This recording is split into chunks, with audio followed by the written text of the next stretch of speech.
तो फ्रेंड्स, आज के इस वीडियो में हम डिस्कस करेंगे कोशिका को, जानेंगे कोशिका के सभी प्रकार और इससे जुड़े सभी तथ्यों को जानेंगे इस वीडियो में। साथ ही साथ मैं आपको एमसीक्यू भी बताऊंगा कि किस तरह से एग्जाम में क्वेश्चंस पूछे जाते हैं। बने रहिए वीडियो के साथ। जानने के लिए वीडियो को पूरा देखिए। तो चलिए करते हैं शुरू। देखिए, कोशिका इंग्लिश में कहते हैं इसको सेल। प्रत्येक जीव का शरीर एक सूक्ष्मतम इकाई से निर्मित होता है जिसे कोशिका कहा जाता है। यानी प्रत्येक जीव का शरीर एक सूक्ष्मतम इकाई से निर्मित होता है जिसे कोशिका कहा जाता है। तो यहाँ से डायरेक्टली क्वेश्चन यही पूछा जाता है कि जीव का शरीर जिस सूक्ष्मतम इकाई से निर्मित होता है उसको क्या कहा जाता है। तो ध्यान रखना है, क्या कहा जाता है? कोशिका। यानी कोशिका किसे कहा जाता है? तो प्रत्येक जीव का शरीर जिस सूक्ष्मतम इकाई से बना होता है उसी को कोशिका कहा जाता है। नेक्स्ट पॉइंट है, कोशिका सभी जीवों की संरचनात्मक एवं कार्यात्मक इकाई होती है। वेरी वेरी मोस्ट इंपोर्टेंट, ये काफ़ी ज़्यादा एग्जाम में पूछा जाता है कि सभी जीवों की संरचनात्मक और कार्यात्मक इकाई क्या होती है। तो ये होती है कोशिका। नेक्स्ट है, कोशिका के अध्ययन के विज्ञान को साइटोलॉजी कहा जाता है। यानी कोशिका के अध्ययन के विज्ञान को क्या कहा जाता है? साइटोलॉजी।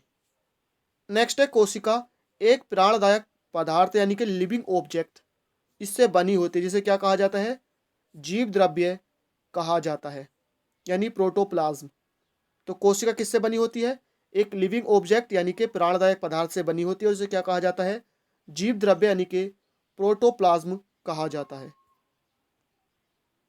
कोशिका एक विशिष्ट पारगम्य कला से घिरी होती है तथा इसमें प्राय स्वजनन की क्षमता होती है।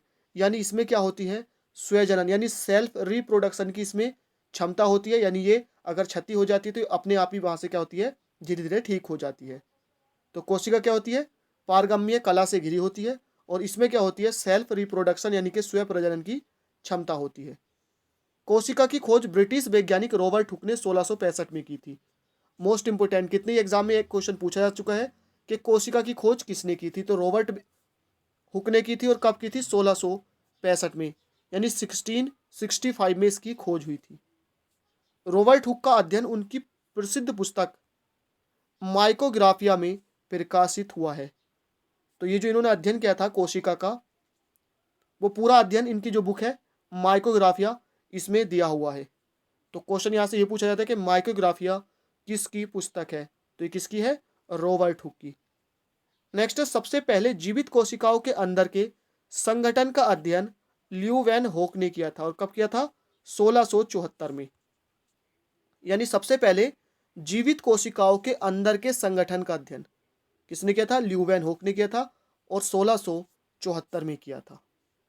तो यहां से क्वेश्चन भी यही पूछा जाता है कि सबसे पहले जीवित कोशिकाओं के अंदर के संगठन का अध्ययन किसने किया था? किसने? ल्यू वैन होक ने किया था और कब? 1674 में किया था। नेक्स्ट है, 19वीं सदी का अंतिम चौथाई काल कोशिका विज्ञान के क्षेत्र में बहुत सी महत्वपूर्ण खोजें हुई जिस कारण इसे क्या कहा जाता है? क्लासिक काल ऑफ साइटोलॉजी। यानी इसे क्या कहा जाता है? क्योंकि 19वीं सदी के अंतिम चौथाई काल में क्या हुआ था? कोशिका विज्ञान के क्षेत्र में काफ़ी सारी खोजें हुई थी। तो इसी कारण क्या होता है? इसे कोशिका विज्ञान का क्लासिक काल यानी क्लासिक पीरियड ऑफ साइटोलॉजी कहा जाता है। क्लासिक पीरियड ऑफ साइटोलॉजी यानी कोशिका विज्ञान का क्लासिक काल इसको कहा जाता है, 19वीं सदी के चौथाई काल को। नेक्स्ट है, केंद्रक यानी कि न्यूक्लियस की जो खोज हुई थी वो 1831 में हुई थी। किसने की थी? रॉबर्ट ब्राउन ने की थी। यानी केंद्रक की जो खोज हुई थी 1831 में किसने की? रॉबर्ट ब्राउन ने। क्वेश्चन यहाँ से दोनों तरीके से पूछा जाता है। पहला क्वेश्चन होता है कि केंद्रक की खोज किसने की थी? तो ये की थी रॉबर्ट ब्राउन ने। दूसरा क्वेश्चन यहाँ से ये होता है कि केंद्रक की खोज कब हुई थी? तो ये हुई थी 1831 में। यानी कब हुई थी और किसने की थी? दोनों क्वेश्चन यहाँ से एग्जाम में पूछे जाते हैं। नेक्स्ट है, जिन जीवों का शरीर केवल एक कोशिका से बना होता है उन्हें एक कोशिकीय जीव यानी यूनिसेल्युलर ऑर्गेनिज्म, और जिनका अनेक कोशिकाओं से बना होता है उन्हें मल्टी सेल्युलर और ऑर्गेनिज्म कहते हैं। यानी जिन जीवों का शरीर सिर्फ एक कोशिका से बना होता है तो उन्हें एक कोशिकीय, और जिनका अनेक कोशिकाओं से बना होता है या उससे ज़्यादा बना होता है तो मल्टी सेल्युलर यानी कि अनेक कोशिकीय या बहुकोशिकीय कहते हैं। नेक्स्ट है, सबसे सूक्ष्म कोशिका का जो आकार होता है वो 1 माइक्रोन होता है। कितना होता है? 1 माइक्रोन होता है, यानी 0.1 माइक्रोन, 0.1 माइक्रोन। और ये किसका होता है, किसमें पाई जाती है? माइकोप्लाज्मा। ध्यान रखना आपको, माइकोप्लाज्मा में ये पाई जाती है। तो सबसे जो सूक्ष्मतम कोशिका होती है इसका आकार 0.1 माइक्रोन होता है और किसमें पाई जाती है? माइकोप्लाज्मा में। नेक्स्ट है, अंडे के केंद्रक में पाए जाने वाला जो पीला पदार्थ होता है इसे क्या कहा जाता है? पीतक यानी कि योल्क कहा जाता है। ये भी क्या है? एक कोशिकीय होता है। ध्यान रखना है, पीतक जो पीला पार्ट होता है उसको क्या कहते हैं? पीतक या योल्क कह सकते हैं। और ये भी क्या होता है? एक कोशिकीय होता है, ना कि बहुकोशिकीय। शुतुरमुर्ग के अंडे की कोशिका सबसे बड़ी होती है जिसका आकार 170 होता है। इसे बिना किसी युक्ति की सहायता से देखा जा सकता है। तो क्वेश्चन डायरेक्टली पूछा जाता है कि सबसे बड़ी कोशिका कौन सी होती है? तो शुतुरमुर्ग के अंडे की होती है और इसका जो साइज होता है 170 होता है। और इसे बिना किसी सूक्ष्मदर्शी या आप कह सकते हैं बिना किसी युक्ति की सहायता से, उपकरण की सहायता से इसको देखा जा सकता है। नेक्स्ट है, 1838 में जर्मन वैज्ञानिक एम.जे. स्लाइडेन तथा 1839 यानी कि 1839 में जर्मन के ही जंतु वैज्ञानिक थियोडोर स्वान ने यानी थियोडर स्वान ने मिलकर कोशिका सिद्धांत का प्रतिपादन किया। देखिए, सबसे पहले तो 1838 में जर्मन वैज्ञानिक किसने? एम.जे. स्लाइडेन ने। उसके बाद 1839 में जर्मन के ही ये वैज्ञानिक थे थियोडर स्वान ने। इन दोनों ने मिलकर कोशिका सिद्धांत का प्रतिपादन किया था। और एग्जाम में क्वेश्चन डायरेक्टली ये पूछा जाता है कि जो कोशिका है, कोशिका सिद्धांत है, ये किसने दिया था? दोनों का नाम आता है स्लाइडेन एवं स्वान ने, यानी स्लाइडेन एवं स्वान। आपके बुक्स में दोनों नाम देखने के लिए मिलते हैं। तो ये क्यों मिलते हैं? क्योंकि 1838 में स्लाइडेन ने कहा था कि पादपों का शरीर जो होता है ये सूक्ष्म कोशिकाओं से बना होता है। जितने भी पादप हैं इन सबका शरीर जो होता है सूक्ष्म यानी कि छोटी छोटी कोशिकाओं से मिलकर बना होता है। ये कहा था स्लाइडेन ने। और कब कहा था? 1838 में। उसके बाद 1829 यानी कि 39 में जो प्रसिद्ध जंतु वैज्ञानिक थे, कौन? स्वान। इन्होंने बताया कि जंतुओं का शरीर भी सूक्ष्म कोशिकाओं से मिलकर बना होता है। तो इस तरह से जो कोशिका सिद्धांत है ये स्लाइडेन और स्वान दोनों ने मिलकर दिया था। 1838 में पहले स्लाइडेन ने कहा था कि पादपों का शरीर जो है ये छोटी छोटी कोशिकाओं से मिलकर बना होता है। उसके बाद 1839 में स्वान ने कहा था कि सभी जंतुओं का जो शरीर होता है ये भी छोटी छोटी कोशिकाओं से मिलकर बना होता है।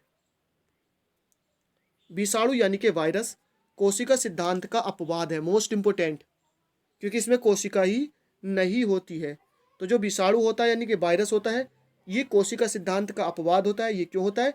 क्योंकि इसमें कोशिका नहीं पाई जाती।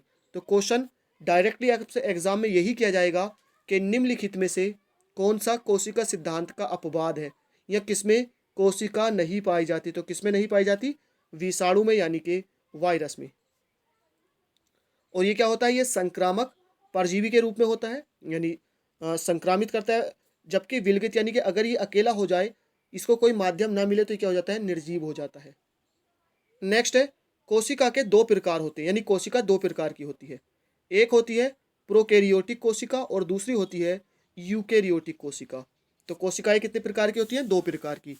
यहाँ से भी क्वेश्चन आपसे डायरेक्टली एग्जाम में पूछा जाता है कि कोशिकाएं कितने प्रकार की होती हैं। तो ये दो प्रकार की होती है। पहला प्रकार प्रोकैरियोटिक कोशिका और दूसरी होती है यूकैरियोटिक कोशिका। नेक्स्ट है यानी प्रीकैरियोटिक जो कोशिका होती है प्रारंभिक कोशिकाएं कहलाती है। तो एग्जाम में आपसे क्वेश्चन यही पूछा जाता है कि कौन सी कोशिकाएं प्रारंभिक कोशिकाएं कहलाती हैं? तो प्रोकैरियोटिक जो कोशिका होती है यही क्या है? प्रारंभिक कोशिकाएं कहलाती हैं। इन कोशिकाओं में क्या होता है? स्पष्ट केंद्रक का अभाव होता है। डायरेक्टली एग्जाम में क्वेश्चन पूछा जाता है कि किन कोशिकाओं में स्पष्ट केंद्रक का अभाव होता है? तो किसमें होता है? प्रोकैरियोटिक कोशिकाओं में। और इनको क्या कहते हैं? प्रारंभिक कोशिकाएं कहा जाता है। जो कोशिकाएं पूर्ण रूप से विकसित होती हैं वो क्या कहलाती हैं? यूकैरियोटिक कोशिकाएं कहलाती हैं। तो ऐसी कोशिकाएं जो पूरी तरह से विकसित होती हैं क्या कहलाती हैं? यूकैरियोटिक कोशिकाएं कहलाती हैं। प्रोकैरियोटिक ये पूरी तरह से विकसित नहीं होती है और इनमें अभाव होता है किसका? केंद्रक का। लेकिन जो पूरी तरह से विकसित होती है तो वो होती है यूकैरियोटिक कोशिकाएं। इस प्रकार की कोशिकाएं विषाणु यानी कि वायरस, जीवाणु यानी बैक्टीरिया तथा नील हरित शैवाल को छोड़कर पौधे और जंतुओं में होती है।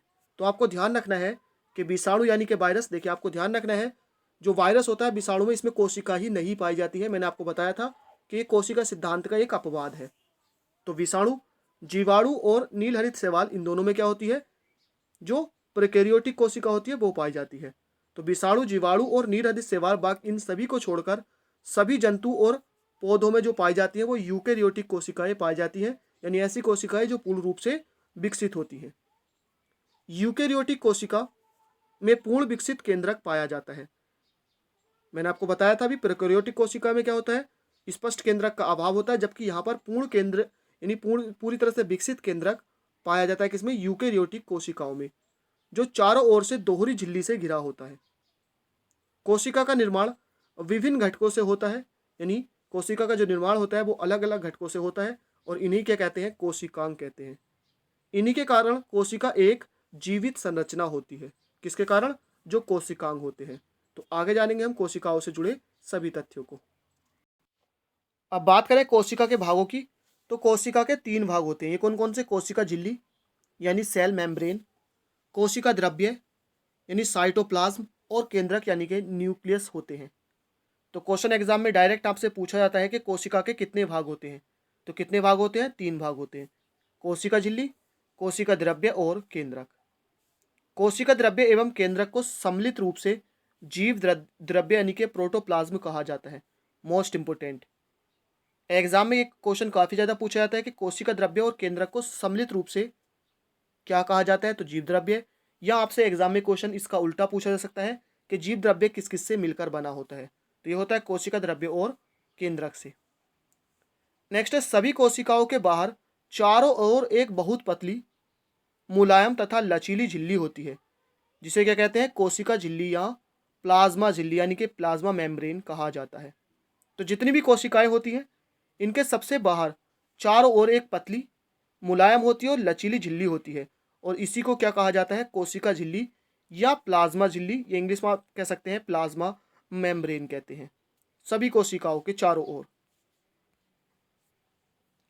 कोशिका झिल्ली जीवम यानी जीवित एवं अर्धपारगम्य होती है। ध्यान रखना आपको, ये जीवित होती है और अर्धपारगम्य होती है, यानी कि कुछ ही चीज़ों को ये अपने अंदर बाहर आने देती है, सभी चीज़ों को नहीं आने देती।